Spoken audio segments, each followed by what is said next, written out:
7h27, de volta com o Manhã no Ar. E a gente já volta a falar com o Emanuel Cardoso. Vem comigo, vamos de novo lá para 93.1. Olá, Emanuel, muito bom dia mais uma vez. Oi, Adriane Diniz. Ainda há pouco a gente falou aqui no Manhã no Ar sobre a dificuldade de alguns prédios históricos do centro da cidade, por exemplo, de serem restaurados. A gente está vivendo um problema de rachaduras lá na igreja de São Sebastião, por exemplo. Além dessa situação, tem uma novela que parece que nunca acaba, que é a Santa Casa de Misericórdia. A Justiça tinha determinado a que o prédio fosse leiloado para tentar pagar todas as dívidas que já se tem há anos, dívidas trabalhistas, entre outras.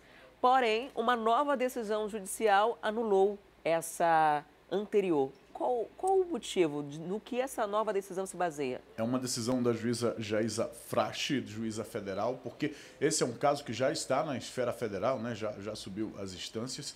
E a decisão dela é porque há um processo de tombamento deste local como um patrimônio histórico e, de acordo com a juíza na sua decisão, esse processo ainda tem prazo, ele ainda está ocorrendo. E quando o Estado faz esse tombamento, o Estado se torna responsável por esse patrimônio, então ela diz que o leilão precisa esperar esse prazo correr, precisa esperar esse prazo ser finalizado. Eu não tenho informações, Adriane Diniz, sobre se esse tombamento necessariamente representa a injeção de recursos do governo para que essas dívidas sejam pagas, porque o administrador do local diz que o objetivo é justamente esse. O prédio seria leiloado aí pelo lance mínimo, pelo lance de 16 milhões de reais, esse seria o valor da estrutura, que poderia ser arrematada pelo lance mínimo de 8 milhões de reais, e um valor que seria empregado justamente para que se pagasse as dívidas, para que sejam pagas as dívidas que a instituição tem. Agora o processo está suspenso mais uma vez por conta dessa decisão, até que o processo de tombamento que torna o local patrimônio histórico seja concluído. Este é mais o capítulo desta novela envolvendo a Santa Casa de Misericórdia. Quem acompanha a gente pela televisão nesse momento, vê as imagens que nós produzimos, que a TV A Crítica produziu, sobre a estrutura do prédio, que por puro abandono foi totalmente depredado ali no centro da cidade, e hoje tem tapumes, foram colocados tapumes para impedir o acesso de pessoas ao local, mas esse acesso, infelizmente, não é eficaz e as pessoas continuam utilizando este prédio como abrigo para a prática de comportamentos que não necessariamente são comportamentos condizentes com a cidadania, Adriane Diniz. Ali se usa droga, ali é um local também, tanto de comércio quanto de consumo de drogas, mas também já foi palco de homicídios. Exatamente. Por conta de tudo isso. E o que acontece com o tombamento? A Santa Casa de Misericórdia, para quem é daqui de Manaus ou para quem vive aqui há muito tempo, deve se lembrar do quanto ela era essencial, dos atendimentos de saúde que eram feitos, funcionava como maternidade também, mas quando fechou as portas, ela abriu falência e aí não conseguiu quitar os débitos. Tipo, as pessoas que trabalhavam aí na época não foram indenizadas até hoje. Além disso, tem questões de dívidas da prefeitura, né, com IPTU, entre outros encargos que não foram pagos ao longo dos anos. A prefeitura poderia até suavizar, mas a questão de dívida trabalhista, ela precisa ser quitada, né? São pessoas que têm direito. Então, com o tombamento, você não pode derrubar e construir. Tem que restaurar nos critérios originais de quando foi construído. E por conta disso, há todo esse impasse que a gente vê se arrastando anos e anos e que ainda deve continuar.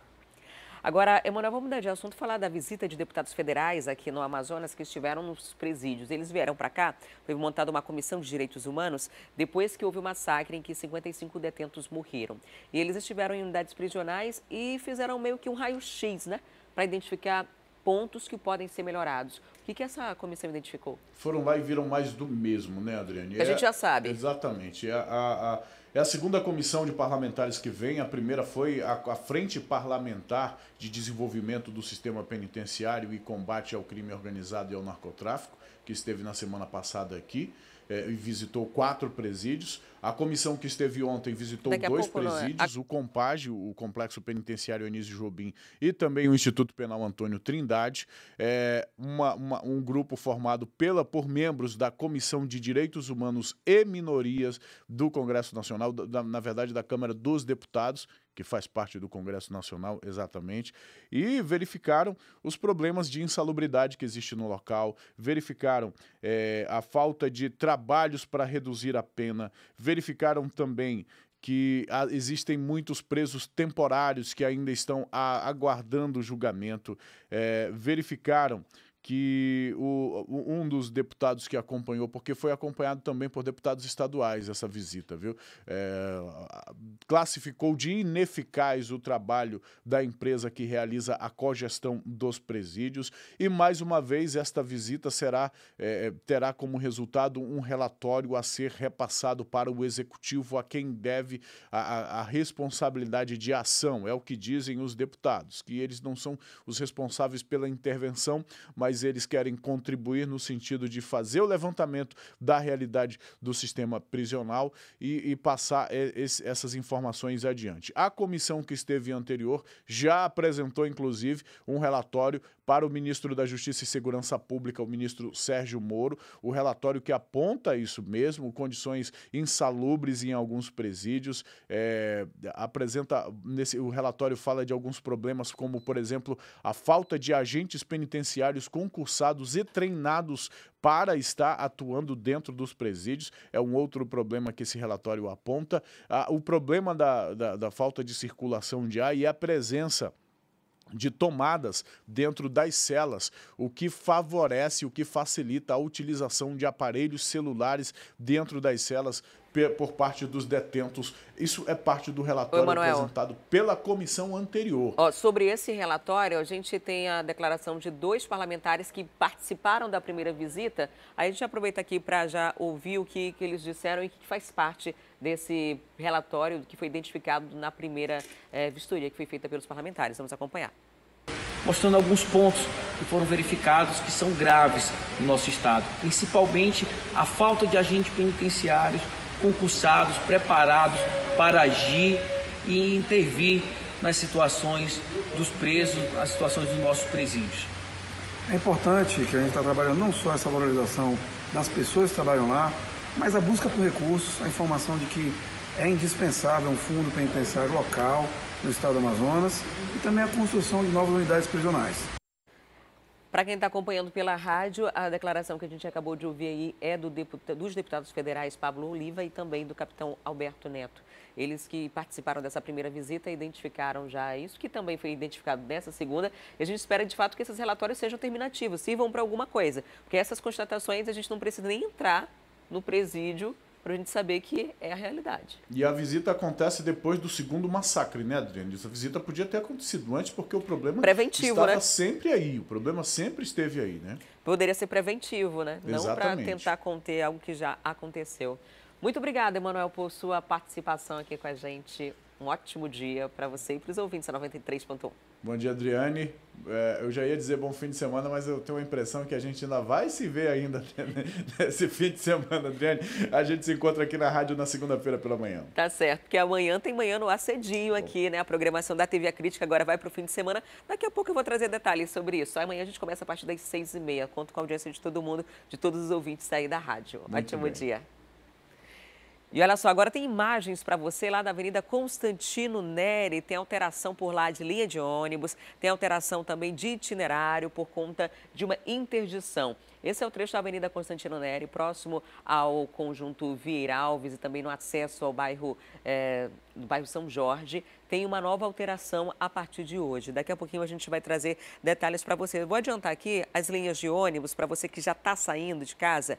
É a 120, 121, 211, 216 e 221. Essas 5 linhas vão ter itinerário alterado porque o trânsito vai mudar em parte da Avenida Constantino Neri e também em 2 ruas próximas a essa área que a gente sobrevoa nesse exato momento. Por enquanto, o fluxo de veículos no sentido do bairro é extremamente tranquilo e para quem segue no sentido centro da cidade tem um fluxo maior, mas também é normal para o horário, não tem grandes dificuldades. Daqui a pouquinho a gente explica para você que mudanças começam a partir de hoje nessa obra de passagem de nível que está sendo construída na Avenida Constantino Neri. Porque agora chegou o momento da gente falar sobre as vagas de emprego. Nessa sexta-feira, a semana chegou ao fim, mas ainda tem muita oportunidade para ser preenchida nos Cines. E hoje, um dos postos do Cine oferece 50 vagas. E o detalhe que a Tamires Claire vai trazer para a gente é que são vagas para pessoas que não têm experiência, pessoas que têm dificuldade, né, de conseguir provar que já trabalharam em algum local. Quem nunca trabalhou vai poder encerrar essa semana empregado. Não é isso, Tamires? Muito bom dia para você. Oi, Adriane, bom dia para você, bom dia a todos que nos acompanham. É isso mesmo, são 50 vagas para quem não tem experiência comprovada na carteira de trabalho, porque a gente sabe que essa é uma condição que muitas das vagas exigem. Muitas empresas pedem que o empregador já chegue lá pelo menos com uma experiência de 6 meses. Dessa vez, para essa vaga, para esse cargo no Distrito Industrial, não precisa de experiência, precisa apenas de uma disponibilidade de horário e também de ser uma pessoa realmente proativa, uma pessoa que faça o trabalho, que queira trabalhar. Isso daí já conta muito na hora da entrevista, se você conseguir mostrar isso para o empregador. Quem sabe uma dessas 50 vagas para operador de produção não vai ser sua. Então você não precisa comprovar, mas você precisa levar os seus documentos todos com você para que você possa concorrer a essas vagas, para que você possa se inscrever no Cine. Então você vai levar o seu RG, CPF, comprovante de residência, vai levar ainda a sua carteira de trabalho com o PIS. No caso dos homens, tem que levar também o certificado de reservista. Mas aí, apesar de não precisar comprovar a experiência, é sempre bom você levar também todos os seus certificados, leva tudo que você tiver do ensino médio, porque essa vaga, ela exige pelo menos o ensino médio completo. Então você leva também o seu certificado de ensino médio, do ensino fundamental. Se tiver um ensino técnico, quem sabe também já não é uma vantagem, desculpa. Essas vagas estão disponíveis no Cine Amazonas, que fica ali na Djalma Batista, perto ali do Amazonas Shopping, na Galeria Mais. E aí você tem que ir lá a partir das 7 horas da manhã para pegar uma senha. Você vai ser atendido a partir das 8 horas da manhã até as 5 horas da tarde. Agora, além dessas vagas, tem também as disponíveis pelo Cine Manaus. Cine Manaus é aquele que tem 2 sedes, uma ali na Constantino Neri, no São Geraldo, e outra lá no Jorge Teixeira. Então vamos para a tela para mostrar para vocês quais são essas vagas nesses 2 postos. A gente tem operador de ETA, que é a estação de tratamento de água, tem uma vaga, tem ainda vaga para pizzaiolo, para chefe de cozinha, gerente comercial, tem ainda uma vaga para auxiliar de esteticista. E aí no Shopping Felipe Dal, aquele lá no Jorge Teixeira, perto do T4, tem uma vaga para vendedor, analista de marketing, tem ainda vaga para operador de pré-expansor.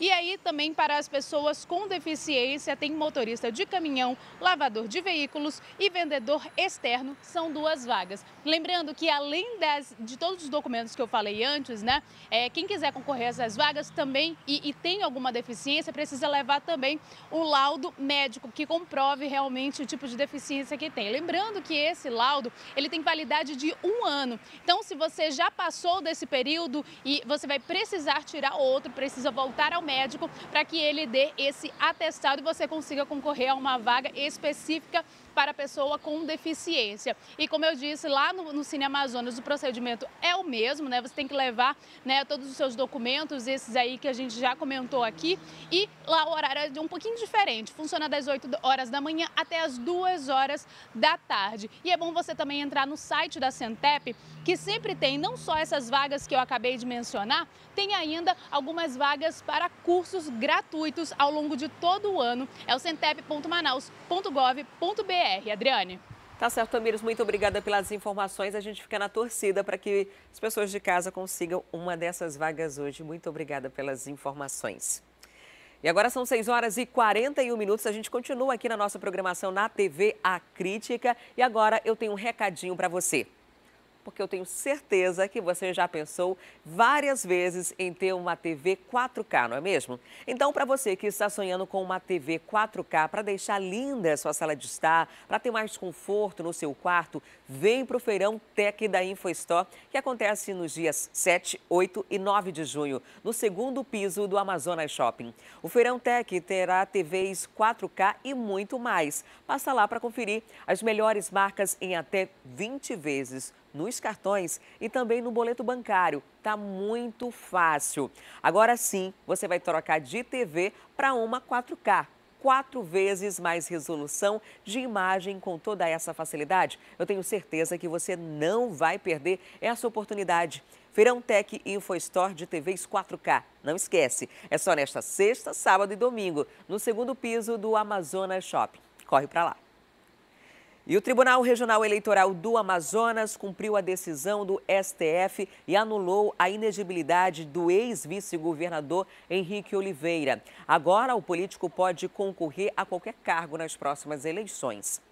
O Supremo Tribunal Federal tinha tornado Henrique Oliveira inelegível por 8 anos. Ele foi condenado por prática de abuso de poder nas eleições de 2014, quando disputou ao governo do estado como vice-governador do José Mello, na época que ele compôs essa chapa.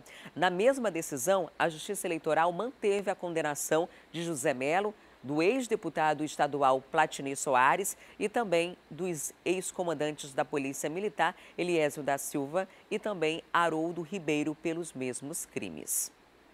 E atenção que agora, motoristas que circulam ali nas intermediações da Avenida Constantino Neri, vai ter alteração no trânsito e a gente vai para lá conversar ao vivo com a Juliana Silva. Ela já está no local e vai trazer os detalhes dessas mudanças aí no trânsito. Juliana, alguns trechos altera também para quem vai andar de ônibus, altera para quem vai andar de carro. Conta para a gente o que deve mudar a partir de agora. Na verdade, já começou essa mudança? Muito bom dia. Olá, Adriane, muito bom dia. A mudança ainda não começou, mas começa hoje, segundo a Manaus Trans. Bom dia para você que está em casa nos assistindo também. E a principal mudança vai ser a interdição da Travessa Arthur Bernardes. Eles vão interditar essa travessa e o que vai acontecer aqui na Constantino Neri? Como é que os veículos vão poder circular? Todos os veículos que vêm aqui, ó, como aqueles que vão ser liberados agora, depois do semáforo, eles estão vindo por essa via aqui, como você está acompanhando aí. Agora eles vão ter que entrar aqui nesse espaço onde apenas é permitido ônibus e veículos pesados. Essa interdição, ela vai acontecer, né, aqui ainda hoje pela Manaus Trans. Então, os veículos vão poder vir por aqui, por essa via, a partir de agora. Essa é uma das principais modificações, viu? Mas vão existir outras modificações e eu vou conversar aqui com o Hudson Vavic, ele que é chefe de divisão da Manaus Trans. Bom dia, Hudson. Nós estamos ao vivo aqui no programa Manhã no Ar. Os telespectadores estão querendo saber quais vão ser as modificações. Afinal de contas, altera trânsito, altera os veículos leves, veículos pesados, enfim. Bom, a principal mudança que ocorrerá é o fechamento da Travessa Arthur Bernardes. Então, os veículos que vêm na Constantino Neri, no sentido bairro-centro, eles não poderão mais utilizar a Travessa Arthur Bernardes para acessar Constantino Neri. Então, eles vão utilizar o contrafluxo, que hoje só é utilizado para veículos pesados e transporte coletivo. Então, essa vai ser a principal mudança. Quem vem da Zona Oeste também não poderá acessar esse trecho da obra. Então, quem vem na Zona Oeste no sentido Constantino Neri vai ter que fazer uma conversão à direita na rua Emílio Ruas, que é uma rua onde tem um semáforo logo após o SIGS. A partir daí, eles acessarão a Avenida Brasil e seguirão para o centro. Só lembrando que quem vem da Ponta Negra também poderá utilizar já diretamente a Avenida Brasil, sem precisar chegar na rua Emílio Ruas. Então você vai ter um acesso melhor, porque a Avenida Brasil comporta mais veículos e essas são as principais mudanças aqui no local. Agora, antes das obras acontecerem, eram aqui computados 11 mil veículos. E quando as obras começaram a acontecer, eles foram diminuindo, porque as pessoas já estão buscando outras alternativas e existe até uma diminuição aqui do trânsito nessa via da Constantino Neri. E é isso que vocês orientam, não é? Que as pessoas também possam buscar outras alternativas a partir de agora. E quais são elas?